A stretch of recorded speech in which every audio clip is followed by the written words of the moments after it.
Come along with us as we dive into the fascinating world of sound, exploring its many dimensions, blending the best of both worlds to uncover the secrets of sound, voice, and vibration. Hello, everyone, and welcome to the conversation today. I am very honored to have with me today Diane Hynes.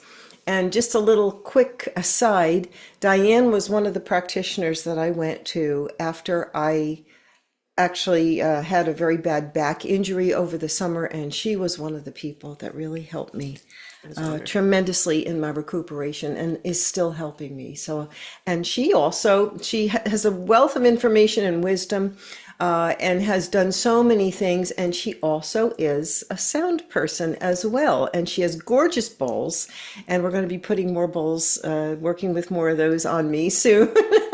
So just to introduce her, in her experience, she's is a bodywork therapist with 30 plus years of experience in complementary health field. She lived in Japan for 10 years, where she explored nutrition and found the benefits of Shiatsu at that point. What do they call your modus operandi? Is to guide and support each individual in their own journey, believing that our bodies have the innate ability to heal. And one's energy or vital chi is not flowing, then illness can arise. And just to circle that back around to the conversation and what the basis of the conversation is on vibration, the chi is your energy vibration, right? I mean, it's all that energy, that vibration, the frequencies of your body. She's a New Jersey licensed massage therapist and bodywork practitioner with Shiatsu. I'm going to pronounce this wrong, Shintai. Okay, cranial sacral therapy, manual lymph drainage, myofascial release, and the Arvigo therapy of Mayan abdominal massage, which I have received from her, which is amazing. And she has been lecturing locally, nationally, internationally, and online. And I will certainly, this woman has had a lot of experience, so I will certainly leave her information and how to contact her down below. So Diane, it's really wonderful to have you here. And I just, I guess I'd like to start out with basically, how did you get involved in all of this? I mean, obviously your journey through life evolves. So it's not like you said, I'm going to be this, and this when I'm, in my 20s. So can you just explain a little bit about how you got involved and interested in body work to begin with? Yes. Well, it actually starts with food. So when I was 16, my sister, who's 6 years older than me, she threw a book onto my bed. She's like, you might like to read this. We're a family of readers. And I was like, okay. So I pick it up, and it was called Animal Liberation. And it was all about how we are hurting our food supply and how the antibiotics and the treatment and all that of animals. So yes. I read the book in a few days, and the next week I tell my family I'm now vegetarian, and they're going, oh my God, here she goes. So my sister did it for about a month, right? But here it was like 2 years later, everybody's telling me I'm going to die. My brothers are like, if you don't start eating meat again, you're going to die. So then I went off to college, and my degree actually is in fine arts, and in sculpture was my major toward the end. Wow. So I built a lot of big sculptures, and my minor was in environmental studies. I didn't know that about you. You're an artist as well? Well, I moved art. I kind of moved art to the body, right? And then I did a lot of gardening and taught recycling. And then, so I graduated college like a lot of kids, and like my son is right now, probably being a little confused at the end. Thinking, I thought, what do I really want to do with my life? And so I got my degree. I went to Europe for 2 weeks and didn't come home for 2 years. So that was the start of the journey. I'd already traveled across America. So I stayed in the end in Ireland primarily. And then I came home, and it was really difficult to be back home. I had different types of jobs over there, nothing glamorous, believe me, very hard jobs. And then I got back home, and about a year later, I'd met someone over the summer who went to Japan and kept inviting me. And I flew out January 1987 and didn't come back until the summer of 89. Okay. And but during that time, I had gotten a lot of shiatsu, but not how I learned shiatsu. It was more just from a spa. And it was just very much, do you like it hard, medium, or soft? Do you want hard, medium, soft? That was what they would say. And they would just do that pressure throughout the body, but it still always helped me a lot. So my neck had been hurting me, and I had been going for acupuncture for the last 6 months, every other week. And the acupuncture would help it, and then it would come back, and it would help it. Now, meanwhile, I'd been in Japan for a while already, at least, I guess, 2 years by then. And I had acupuncture before her event, and then the guy said to me, today, a very special person doing shiatsu, go next door and do shiatsu. And I was like, okay, I've had shiatsu. He said, no, his man is special. So first of all, he was blind, and they did traditional shiatsu on the floor in a room on the tatami, on the mat, which is how shiatsu traditionally was done. Okay. So you have tatami mat, the grass mat, and then you had a futon, which wasn't that thick. And so you just laid face down and face up, and you were treated, as they walk, crawl around you. I was going to say the practitioner is on the ground with you. Yes. That's how I teach shiatsu. That's the best way to learn. Wow. Because you learn to come from your center like a baby. You learn to really move your whole body, because your body is all an extension of your center, because that's where your chi is, right? Yeah, I know we've talked about that. Yes, certainly. That's incredible. So the practitioner, okay, okay. Yeah, so I'm just going to finish, because this will get to your first question. Please, so the funny part is I barely remembered the treatment when I sat up, but I sat up and I knew, and walked down the street back to her place, because they were dressing me in a kimono, so I had to get there early, and that's always a huge event because they have all this stuff underneath the kimono, which is hard enough. And I knew exactly why I had neck pain. I knew exactly how to have it go away. And I tell you, I've never had neck pain unless I've had a trauma to this day like that. And it was almost a year. And so what happened was that treatment triggered choices that I had to make more in my emotional body, I think, and my spirit. And it was time to leave Japan. And I had all these commitments at that point. And so it was kind of difficult to all of a sudden do that. But once I made the decision, my neck pain never came back. And then I started, furling myself. And that's why I didn't study over there, because it was like, no, you have to go home and you have to find it here in the States. Isn't that incredible that, your body, well, when they say your body holds, the issues are in the tissues, your body holds your emotional memory, it holds any issues that you have, and it will reflect that completely. That's incredible. Yeah, it was pretty wild. It set me on the path. Yes.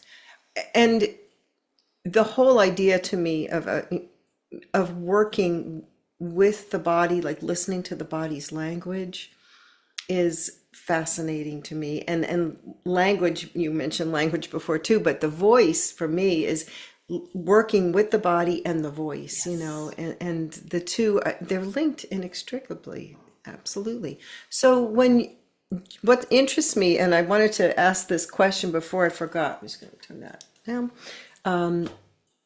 When you're working on me, you're touching points, and you're not necessarily putting a lot of pressure. Sometimes you're just touching points on my body, and it's like you're listening.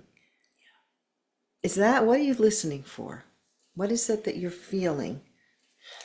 So one of my most influential teachers was my first Shiatsu teacher, which was Saul Goodman. And he started the International School of Shiatsu, which is the school I attended. And at the time I started, we learned Shiatsu traditionally on the floor, but he was developing his concept of something called Shintai. And Shintai, for him, meant source body. And the idea of priority of treatment, like where's the place in your body that I can access what you need at this moment?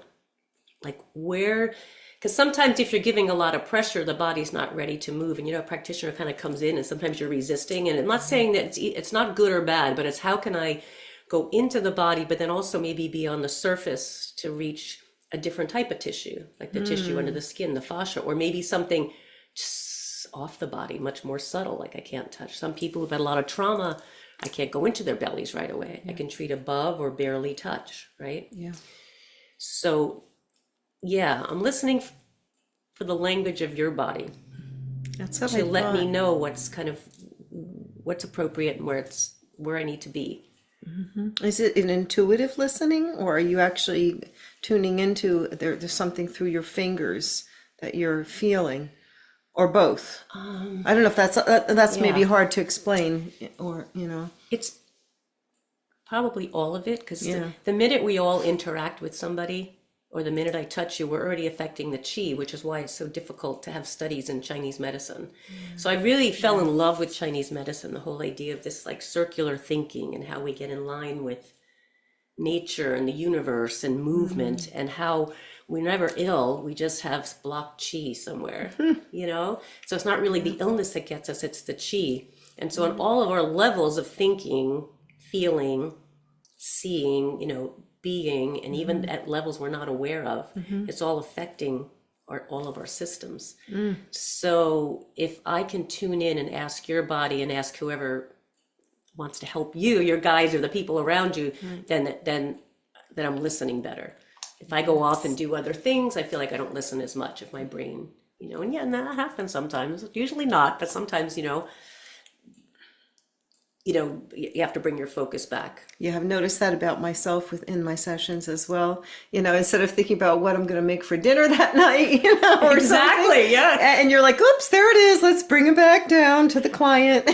Or you think, oh wow, I never called that person this morning. I'm not going to be available for like 2 hours, or I didn't send that text. Yeah. So, but I think we all do that, and anybody that does any kind of focus work will totally relate. But it's not bad or wrong. It's just you always are bringing your attention back. But what you said interests me about the touch, the light touch as opposed to the, digging in, is that made perfect sense to me when I came to you right after my back was injured, is that I could not, you were using a lighter touch with me, I could tell, because my body wasn't ready. And it was definitely, I almost felt like I had PTSD from that week in the bed, not with the level of pain was excruciating. I was just like, but to sort of like, under your beautiful, your guidance in those sessions, it was so cool because it was teaching me, you were teaching me how to be a better listener to my body in the work that you were doing. She really did. It was, because I think each time somebody who has sensitivity, a sensitive practitioner, when they work on you, it informs you of how to be a better steward and listener of your body, into your body's energy and what it's trying to tell you. Sometimes in my thought when I'm touching someone, I'm like, I can bring awareness here because maybe they forgot that spot or that space. That's why often when people say, with your work and with mine, it's like all of a sudden they just feel clearer in their vibration. It's like everything is sort of moving and they forget. Maybe they had a big pain in their elbow or their hip, but all of a sudden the rest of their body also feels better. Right? Because they didn't realize it was like not feeling good someplace else till it was touched. Yeah, I remember you were, that's right. Because you would, it'd be hurting back here or something would be tight when you'd be stretching me. And you'd go down to my ankle and just touch something on my ankles, my ankle bones. And all of a sudden, boop, it releases. Right? Yeah. And you're going, I'm like, what? Where did that come from? It's fascinating because we don't realize that we're all connected. It's the whole. It's not. It's not, oh, my aching back. It's, oh, my whole aching back, and everything else is affected by that aching back or has contributed to that. Yes. Right. In the ergonomics of how you're moving, and you'll have to see where the way she's sitting back. She doesn't have her butt all the way back in the chair like me. She's all to the front of the chair on her sits bones, okay, with her feet flat on the floor. And she's living the dream, walking the walk, because you have to, because as the work that she does, is so physically demanding, and you also are a dancer, which makes total sense to me because you're dancing, you're using that dancing artistry in your sessions too. I could feel that very much so, So it's I got back to dancing once my son became a ballroom dance teacher. So that's how I got back into dancing. And that was really, it's a blessing, and it's so beautiful. Oh gosh, yeah. I mean, anytime you do anything like that, the movement of your body is so, people don't realize how much we need to move, and move mindfully, not with, and when you're a little kid, how children move. Yeah. They're not mindful.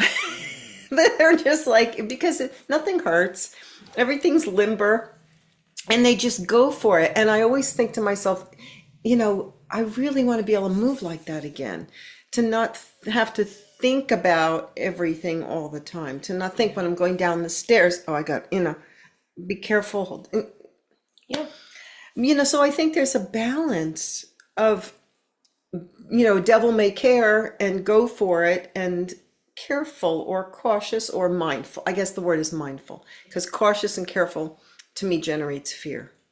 Yes. And that was a big piece of what I'm still dealing with my back, is not being afraid to move the way I used to move, not anticipating energetically, right? That you're going to hurt yourself. That I'm going to, if I reach down to, tuck the sheets in, that it's going to get me. Right. And that, because isn't that vibration? That's thoughts of vibration, right? And that influences the body. Yes. Yes, it does.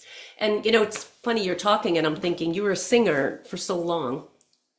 You're still a singer and you're chanting. And I always brought my voice into things, and singing again, for me recently, doing some singing has, taking lessons and everything, has shown me how much of your body you use for that, and how physical it can be. Yes. If you're really singing, really out there, it's a very physical movement. So the dancing, the singing, the movement, and how do we grow older gracefully without feeling like we have to be careful with everything we do? And some of that is feeling good in your body, how we move, how we stand, how we sit, and that takes practice again.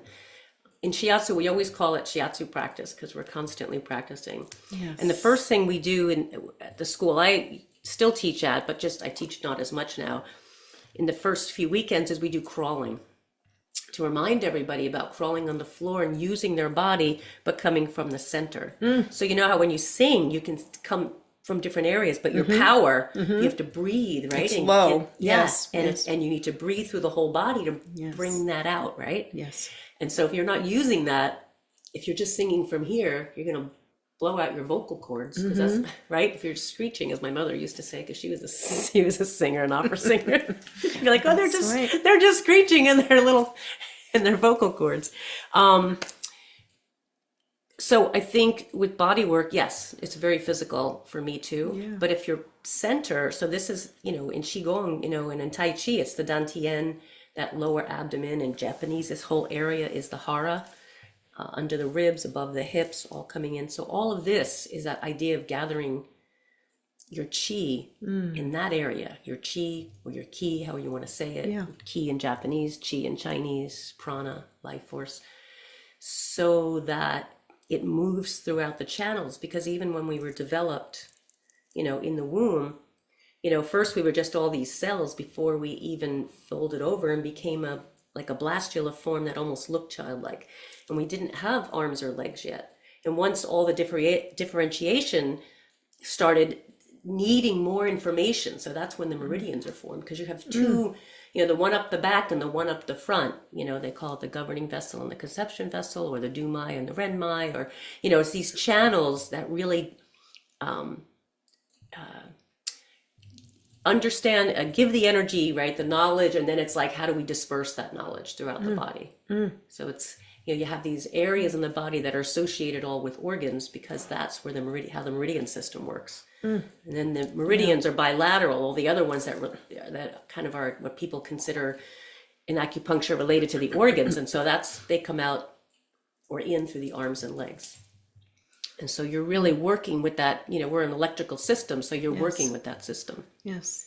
Fascinating. Yeah, I was always fascinated with embryology as a young student. I was a bio major in college, and I wanted to actually I wanted to specialize in that. Never worked out, but but fascinating how the differentiation of all of the systems. But I never thought about that with the meridians. I'll bet you they don't teach that in regular embryology in the States. Probably not yet. No, probably not, but they should. But that's fascinating because, like you're saying, the body needed more information, and you're moving outwards. Yes.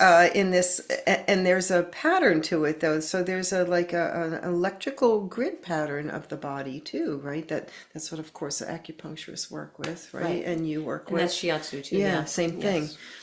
Yeah, I studied acupuncture for 2 years. I never became an acupuncturist, but at the Shiatsu school, our director, at the time Saul Goodman, had wanted all of us to really know where the points were.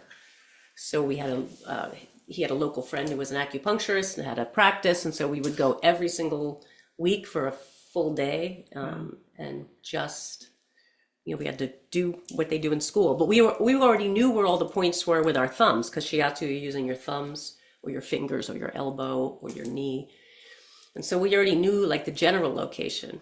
But if I'm touching this point, this way the camera, if I'm touching this point here with my thumb, right? Imagine just with the little tip of the little tip of here. Pencil or something, yeah. Yeah. And I want to get right on the point. That's the actual point.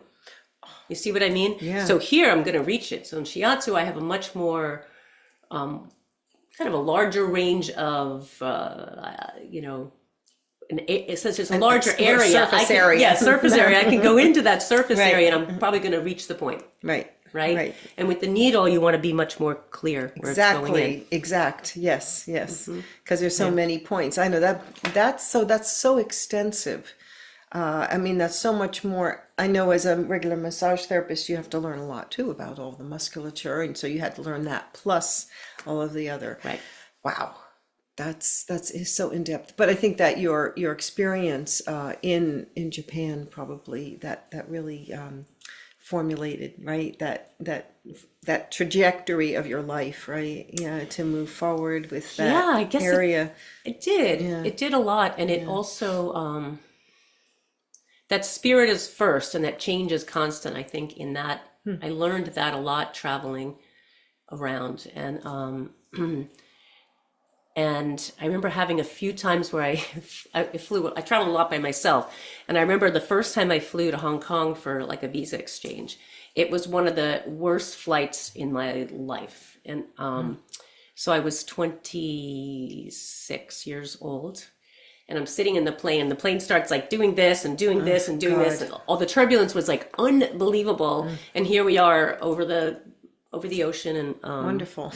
We're heading also to Hong Kong. My worst nightmare. So the woman next to me in the plane was saying, she grabs the stewardess as she's running by, and she's like, "Give me 3 little bottles of vodka." And she's like drinking down, and she said, "Do you want one?" And I said, "No." And she said, "But we're probably going to crash." And I was like, "Yes. And if we're going to crash," I said, "I might as well, be sober, so in case I have to swim." And she's like, "If we crash, you're going to die." And I was like, "Well, I'll just consider this. I'm on the edge of the tightrope. I can either be really scared and fall off that side, or I can see it as an opportunity for something else," right? It's that whole idea of, it's the whole Chinese of crisis, opportunity, or challenge. You can see it as like an opportunity, or you can see it as like it's a crisis. Yes. That's what that kind of those two sides. So, and I'm saying it a little bit incorrectly with the character because I forget exactly. But the funny thing is we landed, and this is the old airport in Hong Kong. They have a different airport now because this is 1987. And the planes used to have to come in, and not all pilots could do this. And they used to have to come in, and I'll get my hand in here, and pretty much almost come like straight down and then straight out and then slam the brakes on so that you didn't go into the ocean. So I remember getting off that plane, and I thought, okay, I'm still alive, so this is great. Now I'm just going to consider things. If there is a crisis, I'm just going to consider it a challenge. Fascinating. I'm not going to consider it that I'm, that is a crisis. Well, there's something for me to think of next time I encounter some bad turbulence on a flight. That's really, because I try not to go into panic. I learned about using my voice in the to help the vagus nerve. just doing that, really. Yeah, and it did help me quite a bit. So, but yeah, it's interesting how that whole. So when you practice your art, your healing arts, you're really imbuing that in your life, how you live your life. Doing my best. Right? Yes. Yeah, right. Yes. To the extent that you can, right? But that's what I said about walking the walk. It's not just, work on a person and then, go ahead and, have 3 vodkas and, I don't do good things with my body or my life, but you are literally, living that. And I think that's what's really interesting about that to me, that it's very inspirational, and I feel like that can carry over into a lot of areas of our life. What is this an opportunity? It was an opportunity for a wake up every morning and say, well, what can I learn today? What can life teach me? How can I be of service? What can I be grateful for? Instead of, the world's coming to an end, Yes, exactly. Right? Yeah. And even when you're injured, like when I've been injured and really hurt myself, some of the best things that came from that was really, now I'm going to learn a little more about this. A lot of this, of course, has to do with my practice, right? Or what I do in my life. But, when I first had a fracture in my arm, I remember I learned a lot about the arm, the shoulder, the bones. Like, even though I knew basic things, it was like, and how am I going to transform that into being able to do everything again, being able to lift your arm, being able to do this. Most people stop at a certain point. And I was like, I need full range of motion if I can get it.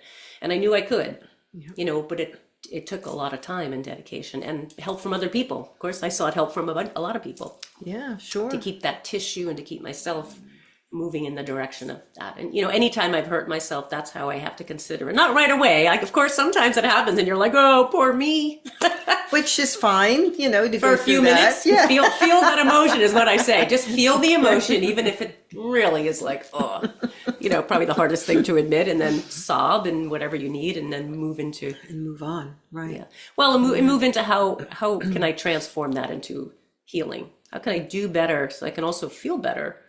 Right. Because that's the thing about aging right now and everything we're doing. We want to feel better. And so like in Shiatsu, when you said, it's physical, in some ways, if my center and my chi is really strong, then it's going to be much easier for me to do my work if it's coming from that space. If it's just coming from your arm.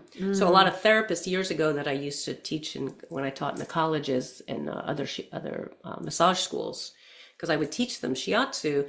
The hardest thing at first was how to really move their whole body into it and not just sit here and use my muscle into you. All this, right, and your neck and it's the whole, and it's being grounded, right, too. Yeah. Because that's one of the things, because I do repetitive motion too with the bowls, all the time. And instead of just coming from here, that's why, I to learn how to get myself into the floor, ground down, and really feel like my whole body is involved in the motion.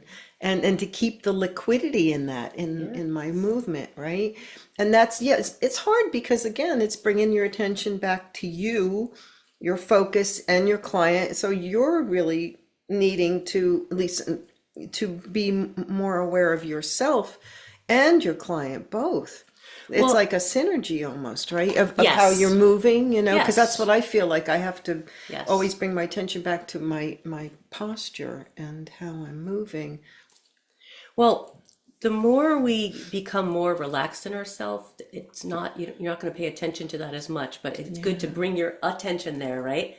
But then in what I'm treating, the intention is what's most important, right? The intention of serving this person for this time, for their greater health, wellness, well-being, and all different levels of where they're at, right? And so, just like you said, if I'm using my whole body with the bowl, or even if I'm tapping my bowls with the body, if I just tap it like that, the sound is going to be very different than if I use this. It's like if I just press you like this, or if I sink into the tissue and slowly press you with all of me. Very different. right? It's much more receptive. You're much more receptive, and you don't have to put your guard up. Right. And the second is the vibration is bigger. That resonance, that the vibration, the touch, and then it turns into this bigger movement that goes kind of beyond that point. Goes beyond just like the sound, but the pressure does the same thing as the sound because it resonates through the body. Okay? Oh, how beautiful. Yes, no, I got that. And so how can you do that? And how I see it in people, and or maybe how I was first taught to see it, is really through breath. Like as you begin to breathe with your whole body like a child, right? In and out. And so with a child, that's why you say maybe the movements are random. I think we were talking about that when I first walked in with your husband. Yes. And but they're instead because they're using their whole body when they're that little, right? So you know how kids, I always imagine, you know how kids when they do this at a certain age, if you've ever seen a baby and they're like all of a sudden it's like they realize how much control I think they have. Like there's this thing. It's like, oh, it's my hand. and it's not even a name for it yet. It's just like they can move it in and out, right? Right. Because in the beginning, you're moving with your whole body. And that's why, you know, what we learn in Shiatsu or what we teach in our school again is like, and a lot of Shiatsu schools teach this, not just ours, but it really is like they have so much energy when they can crawl or when they can cry for so long, because everything is concentrated and they're so like a little ball of what they would call yang. If you're looking at yin and yang, they just have so much energy because the cells are replicating, but it's all this energy. And it's like babies can outcry you. Oh yeah. I remember an acupuncturist on a talk show once, this is like 15 years ago, after he had his first child and he had to stay home with the baby and his wife was out, and the baby started crying. So he had to soothe the baby. So he said, I'm going to experiment with it. The baby cried for so long, right? So he said, I'm going to experiment with this. And he said, I could not cry as long as that child with my energy. I got so tired, exhausted. He said he could cry a lot longer than me. And they don't get vocal nodes. No, they don't. When do you start getting vocal nodes? When what you were talking about, your mother was talking about before, when people don't support their voice, and they also there's a number of reasons why people get vocal nodes, but I always think, and this is from my experience, teaching voice, is that I feel like sometimes you're artificially manufacturing the sound. You're not singing your own natural sound. And that's why I actually have a video on one of my other YouTube channels that incorporates an exercise using the cry sound. Sorry guys. Where do you feel? You don't feel that here at all. No, it's up. Exactly. And as teachers, if you go to take lessons, they'll all tell you, keep it in the mask. But I think sometimes you don't know how to do that, and you wind up recruiting a lot of other muscles that you don't need. And then there's the breath, you're breathing. And I always say that there are as many breathing methods as there are voice teachers. Because every time I've had 7 or 8 voice teachers in my career, and they all told me something different about how to breathe. Wow. So if I had to unlearn that, and when I do intuitive singing, I'm doing something entirely different, trying to just get into that more natural,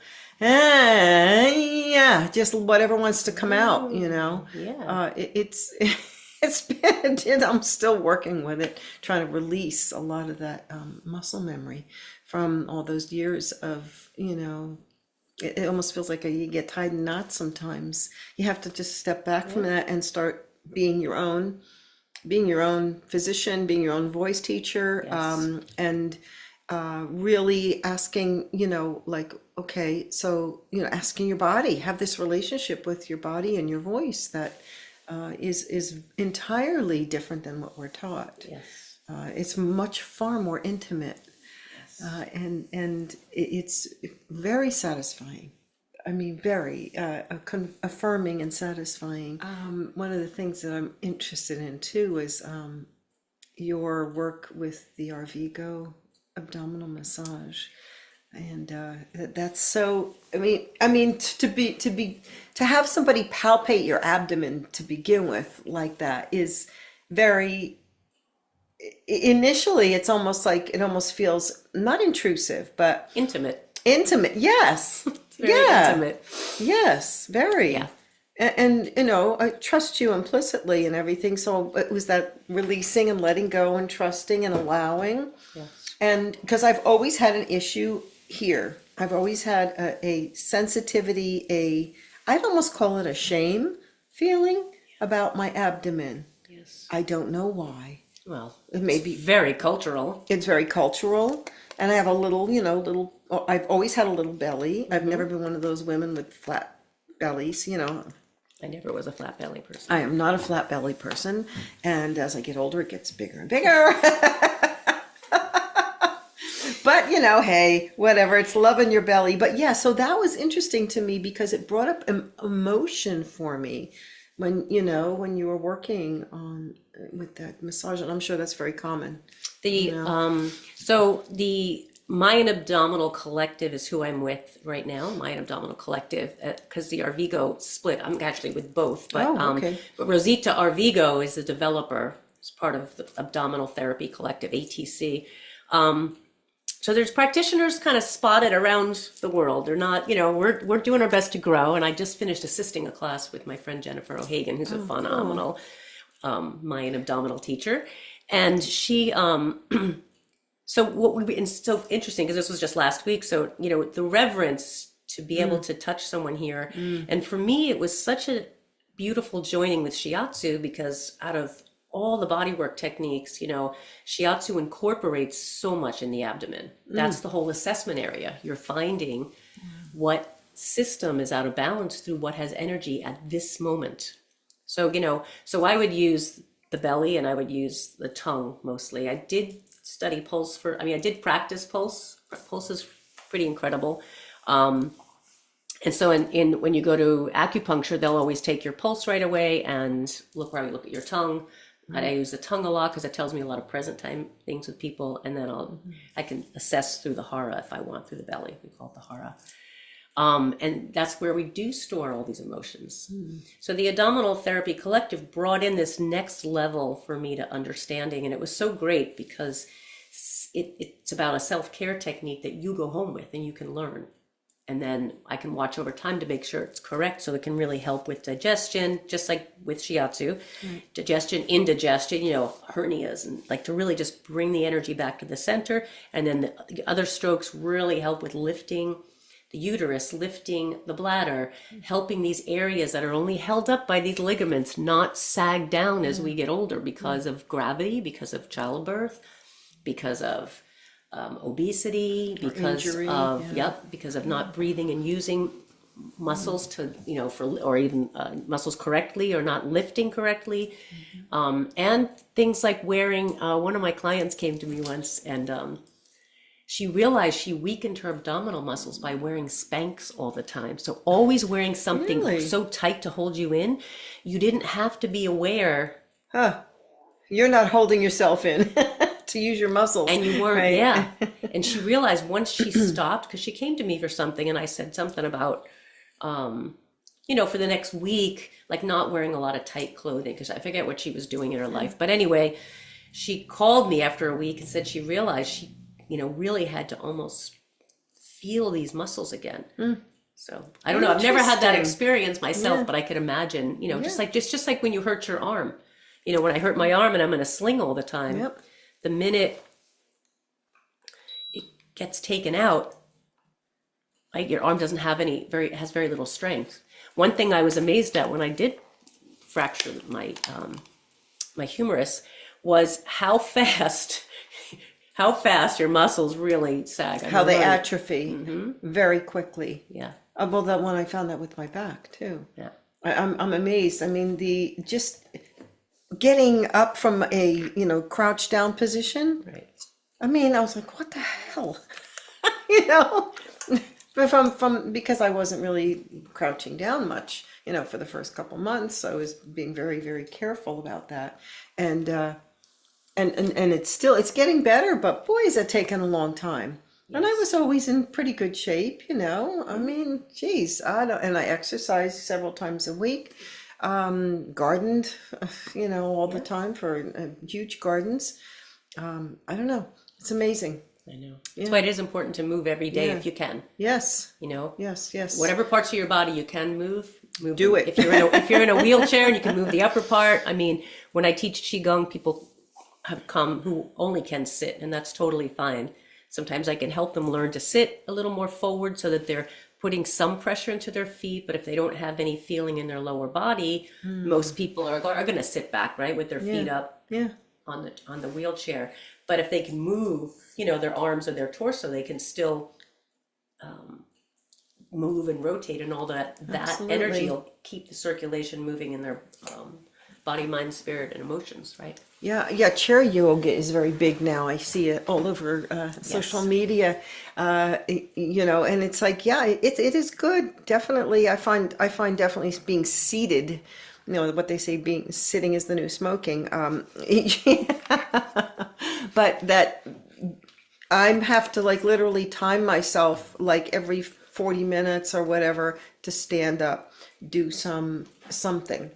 Run around the house, go outside, go ground, do some exercises, you know, anything. Well, my friend Michael Searle, who developed something is coming out now, actually, uprighting, which is kind of an extension, or he built on what he learned from the Alexander technique. Oh, cool. And he always said to people, you know, as we watched when we were kids, we didn't have this problem like the first 3 years of our life.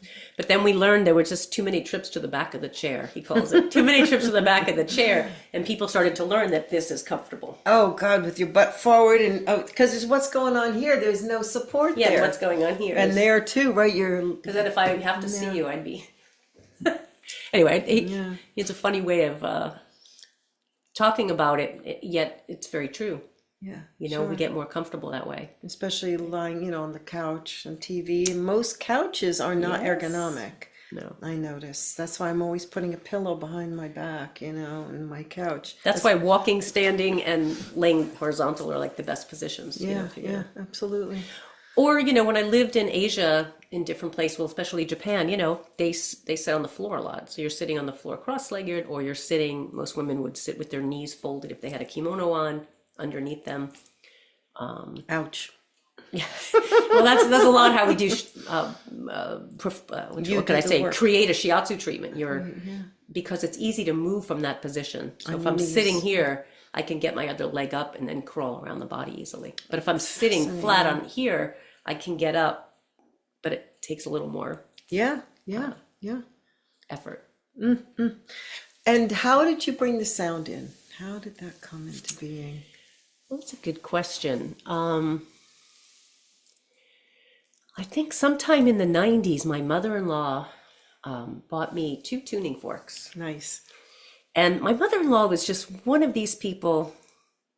Oh gosh, you know, my son's father's mom was just amazing. She just like had this forethinking of a lot of people who became more popular. Like, she would have the bootleg takes, you know, before Carolyn Mace was popular. She had these tapes of something someone went to, before Eckhart Tolle, even before some of these people who wrote books and became, she always had that beginning, you know, and she studied a lot of different esoteric energy works. And she's from England.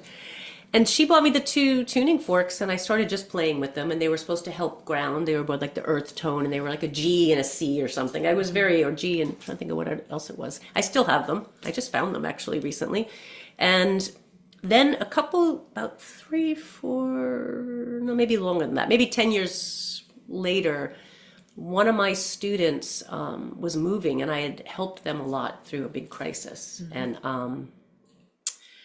he used to see me when I came out here. He used to come out for treatments, and he just said, look, I'm moving. I'm not going to do this or take these with me anymore. He said, I'm not grounded enough. And he gifted me a bunch of tuning forks. And then I bought the body tuning forks. Yeah, he gifted me some other planetary ones and chakra ones. And then I bought the body ones, which I use. That's what I use a lot in my practice. So I played with the tuning forks for a while. And then I sort of was before the curve, I guess, was happening with all the sound stuff. And one of my teachers was getting into sound too. He was looking at tables with more sound underneath. And then the bowls, so what happened was I had one bowl and I had all these forks. So I used the forks more. And then a friend of mine just really got into sound, and, you know, we he's a big gong guy, Michael Gong, in New York, and he started working with some of these famous people, learning how to play gong, and he started playing for a lot of yoga classes, and then he and his friends started importing bowls. So that's how I ended up with all the bowls in my office, the long way around. But I love the idea of the sound because I did use my voice for a while, and then I became a little self-conscious of that when I had my practice. My first practice was in visiting people's homes, but then I had a practice in Newark, New Jersey, in my loft. And how were you using your voice during the sessions? I was listening to the body and doing and feeling the sound that was with that person at the time. And were you recreating that with your voice? Yes. That's exactly what this woman who I work with, Vicky Dodd, does. Same thing, and I'm trying to do that too. Well, we have to explore that together. Do have to explore that. Oh my God. And then I did this for a few years, and then I don't know, I became self-conscious, or it was one of these things where so much was coming into my life and I was studying other things. Yes. Because I don't diss, Western medicines. That's why lymph drainage is really important. The way we're studying the way the lymph moves, because the lymph gets rid of the waste. You need all of it, both of it. Yeah. So it's like it's like, how do I weave this together in my own little sphere of the world here that can reach out to help people in the larger space? Yeah. No, I know about that self-consciousness for sure. Yeah. It's because we're not taught to be comfortable with our own voices at all. Most people hate, literally that word hate again, the sound of their voice. Instead of and you're really hating on yourself when you do that. You really, because that is you. That's your representation of you in this physical density, I believe. And even in using the voice also for healing, not only healing yourself, but to use it to heal others. Because I know when I first started to do this and to use my voice, like even a little bit, to just allow intuitive singing to come forth, a lot of people would come up to me afterwards and go, "Oh my God, when you started to use your voice, happened. This happened, that happened. What are you doing?" It was always so compelling for them. And they'd have these this woman had like an out of body experience when I was singing, it's like, it's amazing. Well, the voice too, right? It relaxes the vagus nerve, right? So Yes. especially humming, and if you're doing like this quiet movement. So I often recommend that to even people tell me they don't like their voice. I'll say, the shower, the car, you can go to these places and hum and get yourself into a better space. God, yeah. I know you don't have to like your voice. Just that's all you have to do, right? It's not a big deal. But I don't think it occurs to people that is actually helping them. Helping them neurologically, getting them into a lower brainwave state, decreasing their heart rate, their blood pressure, connecting the two hemispheres of the brain, helping with further processing of emotional memory. Oh my God, it's just, and that's what sound therapy, it's what you do too, probably. All these modalities do very similar things at different levels, I think, right? And we all know that, I know when I hear a certain song, it'll easily bring me back to a certain time period. Even certain arias, with my mom, but all pop and different Holy mackerel, yes. genres of songs of my life. And I'm watching my son go through this too. Sometimes he'll hear something, he'll be like, "Wow, Mom, remember in sixth grade when that was like my band?" And it brings back the emotion. I'll tell a quick story. My husband and I had a swing band, and I was the vocalist, and we were at a retirement community. We had a job it was the year 2000. And I was, there was people there that were, some of the people there were, still like in walkers and stuff like that. And they were just, they appreciated it so much because it was their music, right? So this one song I was singing, I can't remember what the song was, but this woman came up to me with tears in her eyes afterwards, and she said, "I have to thank you so much, because when you started to sing that song, I was dancing with my husband who has Alzheimer's. And for the duration of the song, the dance, he remembered who I was." Oh my God. What a gift, right? That just gave me the chills. Yes. Right? What a gift.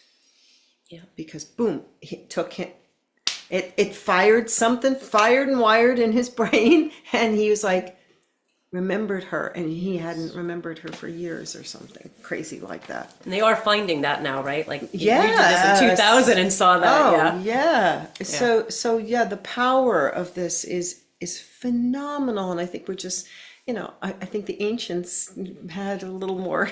Had it more together than we do now, and now we're just rediscovering these ancient healing arts that you have been practicing, and others, and incorporating, because that's what I loved about the way you worked, is that you are incorporating so many different modalities into and experiences into what you're doing, which I think makes a lot of sense to me, rather than just focusing on one thing. I think that we all are called to bring in a lot more aspects of different modalities into our practices. Yes. Because I think that's what makes you more, like the word, well-rounded, a well-rounded practitioner who can offer so much more to their clients. Not that everybody has to, do that, and not that focusing is not a great thing, but I just feel like I don't think the body works like that. I think the body needs more variety or something. You know what I mean? In a way? Yeah, no, I think, yes. I mean, part of the reason when I first stepped into Shiatsu and just really delved into Shiatsu, everybody I knew had to have Shiatsu. I mean, when students would tell me they have nobody to treat, I mean, I would totally everybody I knew, my family, well, they were a little more resistant because families can be the hardest. But my sister was great, and eventually my one brother, but eventually the other ones came around. But at first they thought I was a little woo woo. Yes, there's because I was the one who didn't eat meat for Right. Anyway, so the what each thing did is trigger something else. So it's like I studied Shiatsu really intensely. Assisted, was in the classes, like did so much, brought in cranial sacral therapy, but then I decided I needed more cranial sacral therapy training. So then went to those institutes to do a little more and go a little deeper. And then these two like blended together, and I was already doing some other things that I didn't even realize at the time, like myofascial work, until I really started delving into that, right? And then I saw the need for other things because I saw the benefit in the client's body. So in the beginning, it was easy to say, in the early 90s, when I started my first practice, it was 1991. So I guess it's really been like 35 years I've been in this field, officially. It was like, oh, I'm a Shiatsu practitioner, which I am, first and foremost in many ways. But branching out from that, I always used herbs. I always had a garden where I lived, or plants in my house. And I started that probably in my late teens, and especially in college, and just saw the power of herbs, affecting the blood that way with the actual substance and shifting. Yes.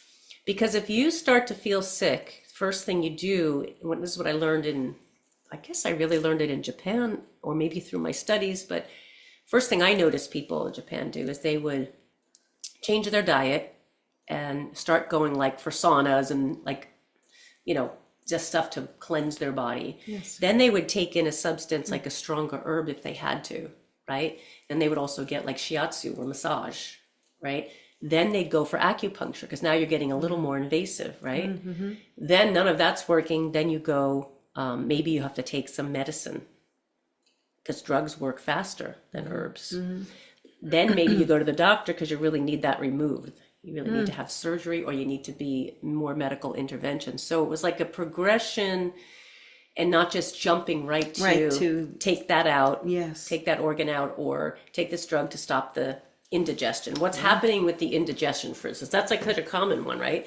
Hiatal hernia, or indigestion, or GERD, or reflux, all that. Yeah. The common thing is to suppress the acid, and that's normally not the problem.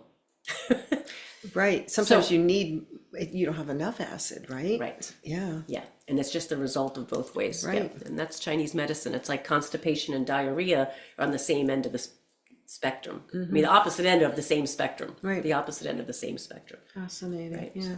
Yeah. Yeah. I know there's quite a knee-jerk reaction in our society today of just going immediately to the doctor. Yeah. The kid has the sniffles, boom, right to the doctor, Because it happens faster. So we know, you know what I mean? And sometimes we don't want to wait.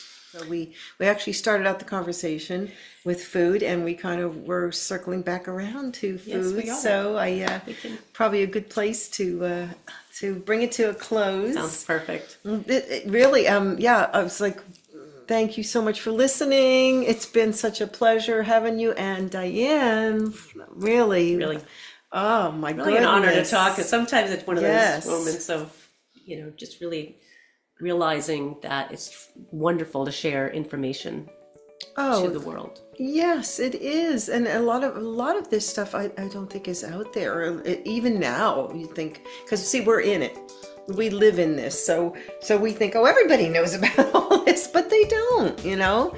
So I think that's what's so wonderful about platforms like YouTube and social media, even too. And it has its other side, but it really is about informing and helping people to learn about all these other things that are available for their health and their wellness. And so we can, as I used to say, move through time, right? In the best possible way we can. And what an honor to have you today to speak. The only thing constant is change, right? That's right.